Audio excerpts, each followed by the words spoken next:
A single dad, a deserted back road, a pregnant woman abandoned in the woods. Jake Rivers saw her through the rain and pulled over. What he thought was a rescue became something else entirely when she looked him in the eyes and said the words that would break him. Words about betrayal, about being left to die by the people who promised to love her, and words that would make Jake realize that saving her life was only the beginning. Before we continue, let us know in the comments section where in the world you're tuning in from. We love seeing how far our stories reach. And if this story speaks to you, don't forget to like, share, and subscribe. The wipers couldn't keep up with the rain. Jake squinted through the windshield, his knuckles white on the steering wheel. Thursday evening, almost 7, and the back roads of Redwood Hills looked like they'd been swallowed by the storm. "Dad, you missed the turn." Jake glanced in the rearview mirror. Emily sat in her dance clothes, her hair still pulled back tight from practice. "I know, sweetheart. This way's faster when the main road floods." It wasn't faster. Jake knew that. But driving gave him something to focus on besides the date. 2 more days until the anniversary. 3 years since Sarah died, and the grief still came in waves that knocked him sideways. The road curved through thick woods, dark, isolated, the kind of place where Jake's foot slammed the brake. "Dad." There, against the oak tree, a shape that didn't belong. "Stay in the car, Em." "What is it?" "Just stay here. Lock the doors behind me." Jake grabbed his flashlight and stepped into the rain. Cold water hit him like a slap. He moved toward the tree, his boots sinking into mud. The shape moved. Not a shape. A person. A woman. Jake broke into a run. She was slumped against the trunk, soaked through, her arms wrapped around herself, and she was pregnant. Very pregnant. "Ma'am." Jake dropped to his knees beside her. "Can you hear me?" Her eyes opened, barely. They were glazed with cold and something worse. Terror. "Please," she whispered. "Please don't leave me here." "I'm not leaving you. I'm Jake. What's your name?" "Hannah." "Hannah, how long have you been out here?" Hours, maybe. I can't feel my hands." Jake swept the flashlight over her. Torn clothes, scratches on her arms, bruises around her wrists like someone had grabbed her. Hard. "Can you stand?" "I'll try." He helped her up and she collapsed against him. Dead weight. She was shaking so violently he could hear her teeth chattering. "Okay, I've got you. Lean on me." They made it to the car. Jake opened the passenger door and helped Hannah inside. Emily's eyes went wide. "Dad, who?" "Her name's Hannah. We're taking her home." Jake cranked the heat to maximum and threw his jacket over Hannah's shoulders. He did a fast U-turn, tires spitting mud, and accelerated back toward his house. "Thank you," Hannah breathed. "Thank you for stopping." "What happened? How did you get out there?" Hannah's face crumpled. "They left me. Chris and Kara, they drove away." "Who's Chris?" "The father. My ex." Her voice broke. "I thought he wanted to talk. To fix things before the baby came. But he didn't. He never wanted to fix anything." Jake's jaw tightened. "Did he hurt you?" Hannah nodded. Then she gasped, her hand flying to her belly. "Contraction?" "Yeah. They're getting closer." "How close?" "Maybe 10 minutes apart." Jake pressed harder on the gas. His house was 8 minutes away. The hospital was 40. No choice. "I'm calling my friend Ryan. He's a paramedic. We'll get you stable, then figure out next steps." In the back seat, Emily's voice came out small and scared. Why would someone leave her in the woods? Jake met his daughter's eyes in the mirror. "I don't know, baby." But he did know. He'd seen it before. Not personally, but in the news. Men who hurt women and thought they could walk away clean. Men who believed the world belonged to them and everyone else was disposable. They pulled up to the house 6 minutes later. Jake helped Hannah inside while Emily ran ahead to open the door. The warmth hit them like a wall. "Couch, sit." Jake grabbed blankets from the closet and wrapped them around Hannah. Get the heating pad from my bathroom." "Okay." While Emily was gone, Jake knelt in front of Hannah. Under the lights, she looked worse. The bruises were darker, fresher, and there was a cut on her cheek that made his stomach turn. "Hannah, I need to ask you something. Is Chris going to come looking for you?" She shook her head. "He told me I was on my own, that I ruined his life, that the baby ruined everything, and I should have..." She couldn't finish. Jake felt something cold settle in his chest. Should have what? He wanted me to get rid of it. When I said no, he got angry. He started... Her voice dropped to a whisper. He started hitting me. Said I trapped him. That I was nothing. That no one would believe me if I told anyone. Emily came back with the heating pad.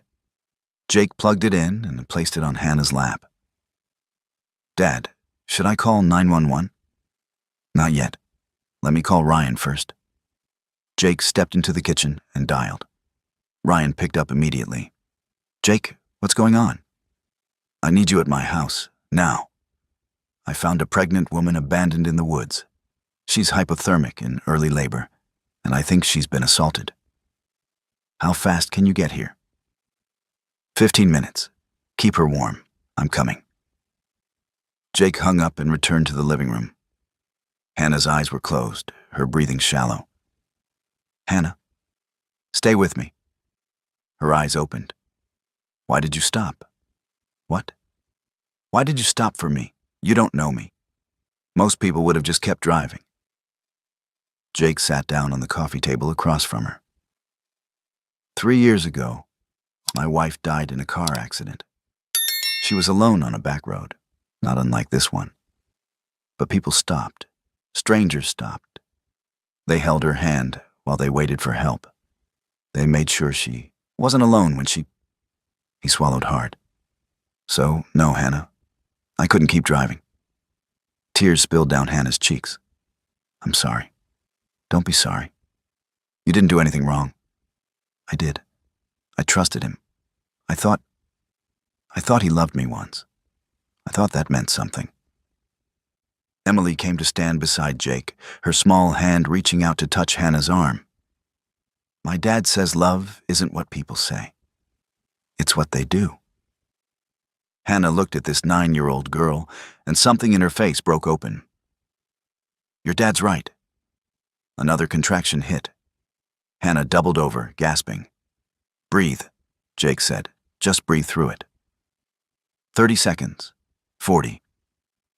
The contraction passed, and Hannah slumped back against the couch.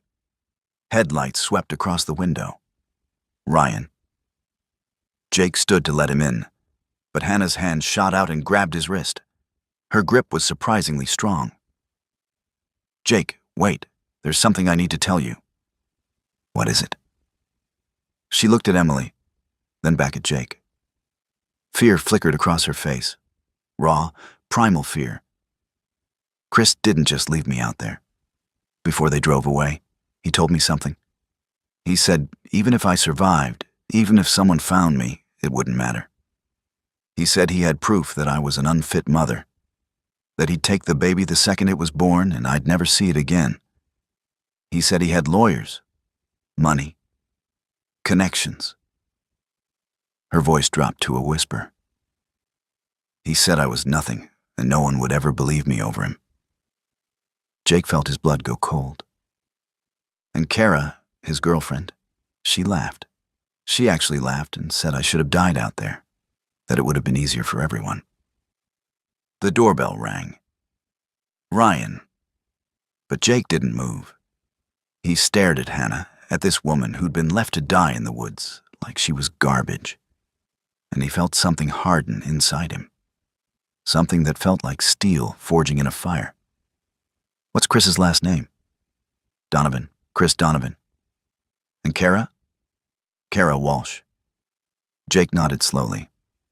Okay, here's what's going to happen.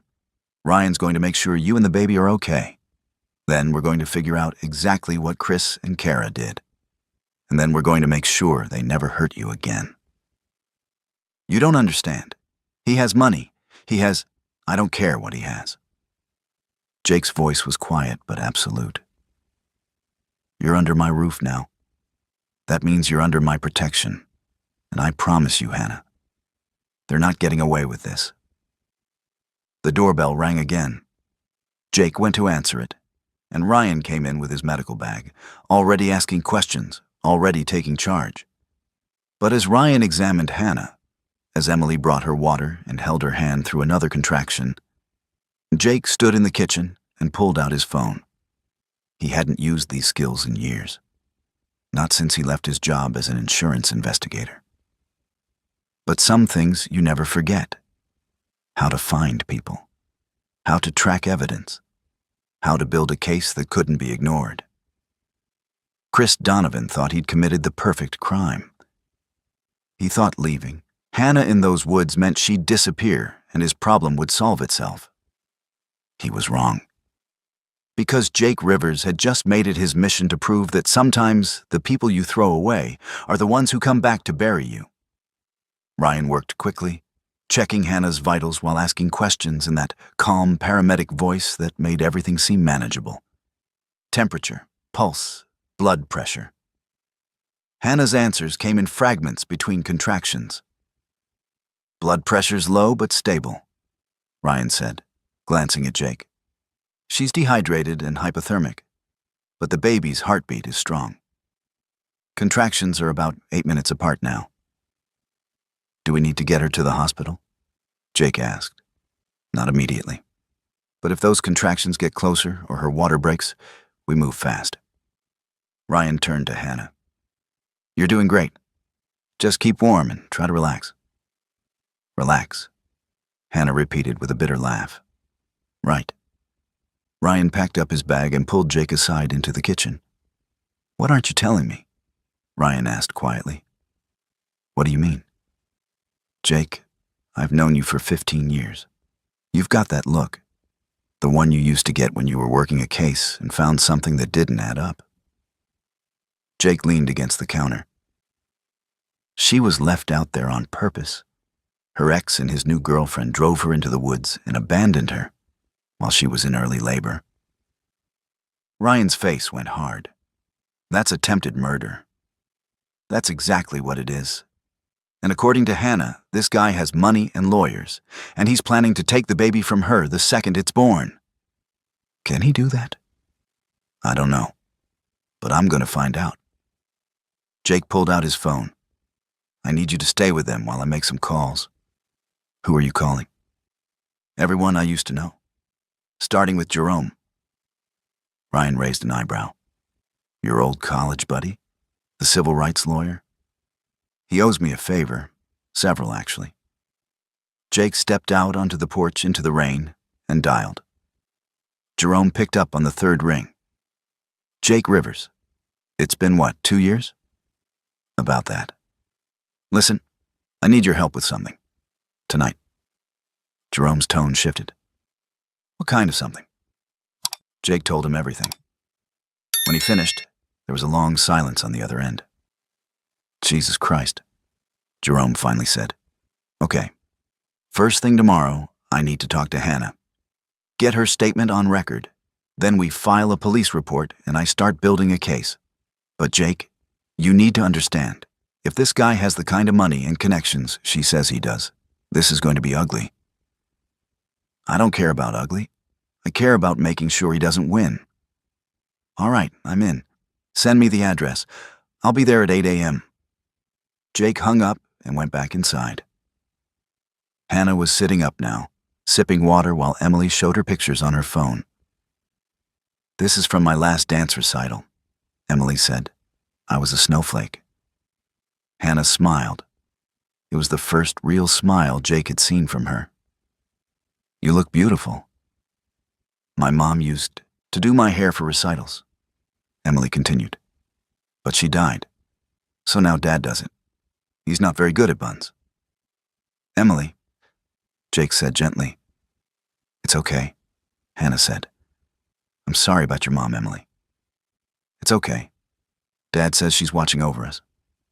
Do you think your baby will watch over you? Hannah's hand went to her belly. I hope so. I hope I get the chance to... Another contraction cut her off. This one was stronger. Hannah gripped the couch cushions, her face going pale. Ryan checked his watch. 7 minutes. They're progressing. Jake knelt beside Hannah. Look at me. Breathe. In through your nose, out through your mouth. Hannah followed his lead, her eyes locked on his. When the contraction passed, she slumped back, exhausted. I can't do this, she whispered. I can't fight him. I don't have money. I don't have lawyers. I don't have anything. You have me, Jake said, and that's going to be enough. You don't even know me. I know enough. I know you didn't deserve what happened to you. I know you're strong enough to survive being left in those woods. And I know that anyone who tries to hurt you now is going to have to go through me first. Hannah's eyes filled with tears. Why are you doing this? Jake thought about that. About Sarah. About the night she died. About the strangers who stopped. About the kind of person he wanted Emily to grow up to be. Because it's the right thing to do, he said simply. And because I can.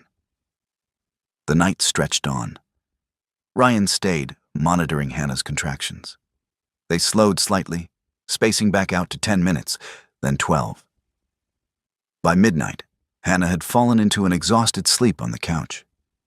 Jake sat at the kitchen table with his laptop open, digging into Chris Donovan's life. It didn't take long to find him.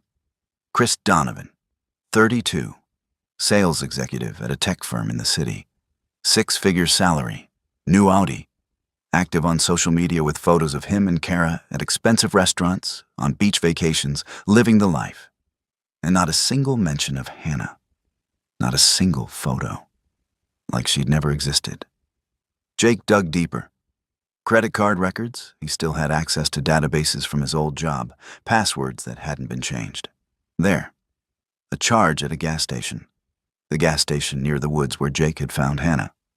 Timestamp 4:47 p.m., less than 2 hours before Jake found her. Jake took a screenshot. Then he found another charge, a hardware store. 2 days ago. Rope and duct tape. His stomach turned. Find something? Jake looked up. Ryan stood in the doorway. Evidence. Proof he was there. Proof this was planned. That's good, right? It's a start. Jake rubbed his face. How is she? Sleeping. Contractions have mostly stopped. I think we're stable for now. But she needs to see a real doctor tomorrow. And Jake, she needs to file a police report. Tonight, if possible. Jerome's coming at 8. We'll handle it then. Ryan pulled out a chair and sat down. You know what you're getting into here? This isn't just helping someone for a night. This is the long game. This is lawyers and court dates and possibly testifying. This is your life getting complicated. I know. And you're doing it anyway. I'm doing it anyway. Ryan nodded slowly. Sarah would be proud of you. Jake's throat tightened. I hope so. They sat in silence for a moment. Then Ryan stood. I should head out. Call me if anything changes. And Jake, be careful. Guys like Chris Donovan don't like being challenged. They fight dirty. So do I. After Ryan left, Jake went back to the living room. Hannah was still asleep, her hand resting on her belly. Emily had fallen asleep in the armchair nearby, curled up under a blanket. Jake stood there watching them. 2 people who'd been strangers 12 hours ago. 2 people who were now under his protection. His phone buzzed. A text from an unknown number. Stay away from Hannah.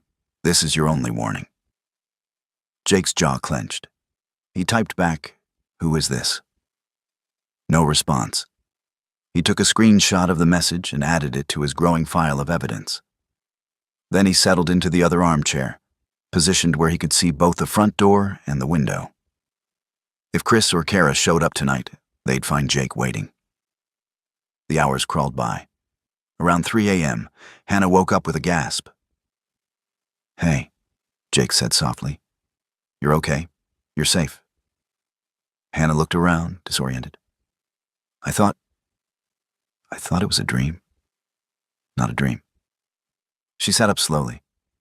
"What time is it?" "A little after 3. You've been up this whole time. Someone needs to keep watch." Hannah pulled the blanket tighter around herself. "Can I ask you something?" "Of course." "Your wife. How did you keep going after she died?" Jake looked at Emily sleeping in the chair. "Her. I kept going for her. Some days that was the only reason I got out of bed. But it was enough. What if it's not enough for me? What if I can't? Hannah, listen to me. You survived tonight. You survived being left in those woods. You survived whatever Chris did to you before that. You're stronger than you think. I don't feel strong. Strong people never do. That's how you know it's real." Hannah was quiet for a long moment. Then she said, "There's something else I need to tell you. About Chris." Jake leaned forward. "What is it?" "The reason he wanted me to disappear. It's not just about the baby. It's about money." Her voice dropped. "Chris has been stealing from his company. Embezzling. I found out about it 6 months ago. He made me promise not to tell anyone. Said it was temporary, that he'd pay it back. But then I got pregnant and everything changed. He became paranoid. He said I knew too much, that I could ruin his life if I wanted to." Jake felt the pieces clicking into place. "So, leaving you in the woods wasn't just about getting rid of a problem, it was about getting rid of a witness." "Yes. Do you have proof of the embezzling?" Hannah nodded. "Email screenshots, bank statements. I kept them on a cloud drive. I thought maybe I'd need them someday, for protection." "Hannah, that changes everything. That's leverage. Or it's a reason for him to make sure I really disappear next time." Jake pulled out his phone. "What's the login for the cloud drive?" Hannah gave it to him. Jake opened the files and started scrolling. It was all there. Emails between Chris and someone named Marcus, discussing moving funds and covering tracks. Bank transfers. Falsified reports. "This is enough to put him in prison," Jake said. "But it's also enough to make him dangerous. Let him be dangerous. We're ready." As if on cue, headlights swept across the front window. A car slowing down outside the house. Jake stood, every muscle tensing. "Hannah, take Emily and go to the bathroom. Lock the door. Don't come out until I tell you." "Jake, now." Hannah woke Emily and hurried her down the hall. Jake heard the bathroom door lock. He moved to the window and looked out. A black Audi sat idling in front of his house. The driver's door opened. A man got out. Tall, athletic build, expensive jacket. Even in the dark, Jake could see the arrogance in the way he moved. Chris Donovan had come to finish what he started. Chris walked up the driveway slowly, deliberately, like he owned the place. Jake opened the front door before Chris could knock. "Can I help you?" Jake kept his voice level. Chris stopped at the bottom of the porch steps. "I'm looking for someone. A woman, pregnant. I have reason to believe she's here." "And you are?" "Chris Donovan. I'm her boyfriend. She's confused, not well. I need to take her home." The woman inside says different. Chris's expression hardened. The woman inside is unstable. She has a history of lying, making accusations. I'm concerned for her mental health and the health of our baby. That's interesting. Because the woman inside says you left her in the woods to die. That's ridiculous. I've been looking for her all evening. I'm relieved she's safe. Chris took a step up. Now if you'll just... Jake moved to block the door. You're not coming in. This isn't your business. You made it my business when you abandoned her on my road. Chris's mask slipped. Just for a second, Jake saw the rage underneath. You have no idea what you're interfering with. Embezzlement, attempted murder, witness intimidation. Did I miss anything? Chris went very still. She told you. She told me everything, and I've got screenshots of your emails, bank records, text messages, all backed up in 3 different places. Jake leaned against the doorframe. So here's how this is going to work. You're going to get in your car and drive away. Tomorrow morning, Hannah's filing a police report with a lawyer present. Then we're handing over all the evidence of your financial crimes to both the police and your company's board of directors. And you're going to leave Hannah alone. Forever. You're bluffing. Try me. Chris stared at him for a long moment. Then he smiled. It was the coldest smile Jake had ever seen. You think you're a hero? You think saving her makes you special? You're just a lonely single dad who found a damsel in distress. This is pathetic. Maybe. But I'm the pathetic single dad standing between you and her. So what are you going to do about it? Chris took another step up. Jake didn't move. You're making a mistake, Chris said quietly. I have lawyers who'll bury you. I have connections. I can make your life very difficult. Get off my property. She's carrying my child. I have rights. You gave up those rights when you left her to die. Now leave, or I call the police right now and have you arrested for trespassing, attempted murder, and embezzlement all at once. Your choice. Chris's hand curled into a fist. For a second, Jake thought he might actually throw a punch. Part of him hoped he would. It would make the assault charge easier. But Chris wasn't that stupid. He backed down the steps, his eyes never leaving Jake's face. This isn't over, he said. Yeah, it is. You just don't know it yet. Chris got in his Audi and drove away, tires spitting gravel. Jake watched until the taillights disappeared, then went back inside and locked the door. Hannah, Emily, you can come out. The bathroom door opened. Hannah emerged, pale but standing straight. Was that him? She asked. Yeah. What did he say? Exactly what you'd expect. Threats, lies, the usual. Hannah sank onto the couch. He's not going to stop. You know that, right? He's going to fight this with everything he has. So will we. But Jake, you heard what he said. He has lawyers, money. And we have the truth and evidence. And a lawyer who specializes in exactly this kind of case. Jake sat down across from her. Hannah, I need you to trust me. Can you do that? Hannah looked at him for a long moment. This man who'd stopped his car in the rain, who'd brought her into his home, who'd stood up to Chris without hesitation. Yes, she said finally. I can trust you. Good. Because tomorrow morning, we go on offense. Jerome arrived at 8 a.m. sharp, carrying a briefcase and 2 coffees. He set one in front of Hannah and sat down at the kitchen table. All right, he said, pulling out a legal pad. Tell me everything. Start from the beginning. Hannah did. She told him about meeting Chris in college, about the pregnancy, about the abuse that started slowly and escalated, about finding the evidence of embezzlement, about the phone call 3 days ago when Chris asked her to meet him to talk things through, about the drive to the woods, about Chris and Kara leaving her there, Kara's laughter fading as they drove away. Jerome took notes, his expression growing darker with every detail. And you have the financial evidence? He asked. Jake handed him a USB drive. Everything. Emails, bank transfers, falsified reports, it's all there. Jerome plugged it into his laptop and started scrolling. This is good. This is very good. This gives us leverage. He looked at Hannah. Are you prepared for what comes next? Because this is going to get ugly.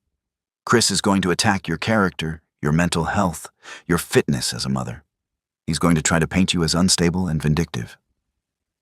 I know, Hannah said quietly, but I'm not backing down.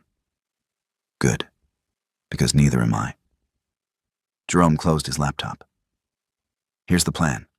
First, we file a police report. Then we get a restraining order. Then we contact Chris's company about the embezzlement. By the time we're done, he'll be too busy defending himself to come after you. They went to the police station at 10. Hannah gave her statement to a detective named Morrison, who listened with a stone face and took careful notes. When she finished, Morrison looked at Jake. And you found her when? Around 7 p.m. Thursday, on Redwood Pass, about 2 miles from the main junction. And you have evidence of Mr. Donovan being in the area? Jake handed him the credit card receipts. Gas station timestamp. Proves he was there. Morrison studied the receipts. This is good. Combined with Ms. Hannah's testimony and the physical evidence of exposure and injuries, we have enough for attempted murder charges. He looked at Hannah. Are you sure you want to pursue this? Once we start, there's no going back. Hannah's voice didn't waver. I'm sure. All right then. Morrison stood. We'll bring in Mr. Donovan and Ms. Walsh for questioning. In the meantime, stay somewhere safe. If he contacts you, call 911 immediately. They left the station and drove back to Jake's house. Hannah was quiet in the passenger seat, staring out the window. You did good in there, Jake said.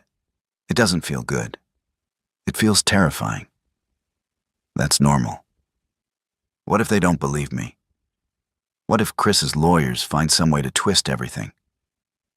Then we fight harder. Hannah, look at me. He waited until she turned.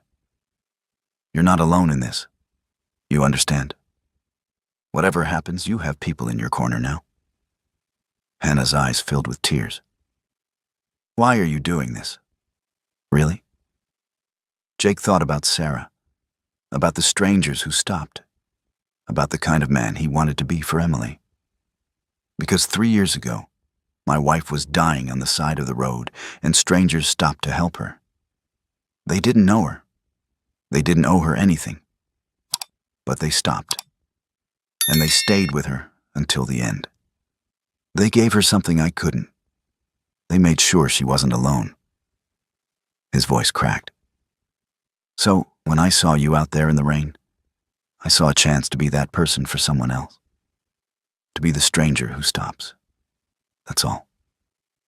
Hannah reached across the console and took his hand. Your wife was lucky to have you. I was the lucky one.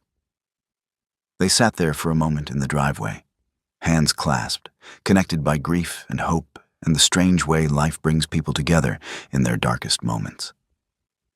The next week moved fast. Chris and Kara were arrested. Chris's company launched an investigation into the embezzlement. The restraining order was approved. Jerome worked around the clock building the case. But the most surprising thing happened at Jake's house.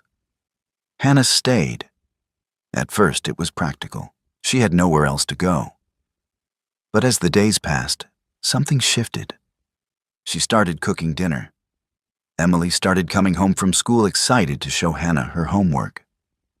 Jake found himself looking forward to the sound of Hannah's voice in the morning, to the way she laughed at Emily's jokes, to the quiet conversations they had after Emily went to bed. I need to find my own place, Hannah said one evening. They were sitting on the porch watching the sunset. I can't keep imposing on you. You're not imposing. Jake, I mean it. This house has been too quiet for too long. Having you here, it's... He trailed off, not sure how to finish. It's what? Hannah asked softly. It's like we're all healing. You from Chris, me and Emily from Sarah. We're helping each other. Hannah was quiet for a long moment. Can I tell you something? That night in the woods, When I thought I was going to die, I made myself a promise. I promised that if I survived, I would never settle for less than I deserved again. Not in love, not in life, not ever. That's a good promise. And I think maybe I survived for a reason. To meet you, to be here, to be part of whatever this is. Jake turned to look at her. Really look at her. The bruises had faded. The fear in her eyes had softened. She looked stronger now. Present. "What is this?" he asked. "I don't know, but I'd like to find out." 3 months later, Hannah gave birth to a baby girl. Jake and Emily were there, holding her hands through every contraction, every push. When the baby finally arrived, pink and screaming and perfect, Hannah looked up at Jake with tears streaming down her face. "Thank you," she whispered, "for everything." "What are you going to name her?" Emily asked, leaning over to see the baby. Hannah looked down at her daughter. "Hope. Her name is Hope." Chris's trial happened 6 months later. He was convicted of embezzlement, attempted murder, and witness intimidation. 20 years in prison, eligible for parole in 12. Kara got 5 years as an accomplice. On the day of the sentencing, Jake and Hannah stood outside the courthouse. Hannah held baby Hope in her arms, Emily beside her. "It's really over," Hannah said. "It's really over." I keep thinking about that night, about how close I came to dying out there, about how you almost didn't see me. But I did see you. Why do you think that is? Out of all the people who could have driven down that road, why you? Jake looked at Emily, then at Hope, then at Hannah. "I don't know. Maybe there's no reason. Maybe it was just luck. Or maybe," Hannah said, "it was exactly what was supposed to happen." 2 years after that night in the rain, Jake and Hannah got married in a small ceremony in Jake's backyard. Emily was the maid of honor. Hope, now a toddler, was the flower girl and threw petals everywhere except where she was supposed to. During the reception, Emily pulled Jake aside. "Dad, can I ask you something?" "Of course, sweetheart." "Do you think Mom would be okay with this? With you marrying Hannah?" Jake knelt down to his daughter's level. "I think your mom would be happy that we're happy, that we found each other when we needed it most." "I think so too." Emily hugged him tight. "I'm glad you stopped that night. I'm glad you saw her." "Me too, baby. Me too." Later, as the sun set and the party wound down, Jake found Hannah standing at the edge of the yard, looking out at the woods in the distance. "You okay?" he asked, slipping his arm around her waist. "I was just thinking about that night, about everything that's happened since. Regrets? Not even one." She turned to face him. "You know what you asked me that night? In your living room? You asked me what Chris said that made me so afraid. I remember. I never told you the answer, the real answer. You don't have to. He said no one would ever choose me, that I was broken and worthless and no one would ever stop for someone like me." Her voice was steady, strong. "But he was wrong. You stopped. You chose me. And because of that, I got to choose myself too." Jake pulled her close. "You were never broken, Hannah. You were just waiting for someone to see you clearly. And you did. You saw me. I still do. Every day." They stood there together, watching the last light fade from the sky. Somewhere behind them, Emily was teaching Hope to dance. Their laughter carried on the evening breeze. And Jake thought about that rainy Thursday, about the choice to stop, about how one decision could change everything. He thought about the woman he'd found in the woods, and the family they'd built from the ashes of their separate tragedies. And he was grateful. For the rain. For the wrong turn. For the moment he'd glanced through the windshield and seen something that made him hit the brakes. Because that's all it takes sometimes. One person who decides to stop. one person who decides to care, one person who looks at a stranger and says, "You matter," and everything changes. If this story moved you, please hit the subscribe button for Soul Story. We share stories of hope, resilience, and the power of human kindness every week. Drop a comment below telling us which moment touched you most. And share this story with someone who needs a reminder that there are still good people in the world. Thank you for watching. And remember, sometimes the smallest acts of kindness create the biggest miracles.